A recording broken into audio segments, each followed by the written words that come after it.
Ito na nga, ito ang sideline na ginawa ko ng grade 1 ako, nagdo-drawing lang naman ako ng kung ano-ano sa papel. And, binibenta ko sa mga kaklase ko. Ewan ko ba kung anong pumasok sa utak ko nun, ba't ko naisipang magbenta ng mga drawing. Pero ang galing kasi may mga bumibili talaga sa akin. Kahit na eme-eme lang naman yung mga drawing ko nun. Uy, nagbebenta ka pala ng mga drawing? Ha? Oo. Ito.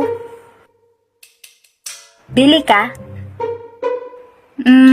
Magkano ba? Piso lang, pero para sa'yo, 2 na lang. Tas 2 na yun. Ano?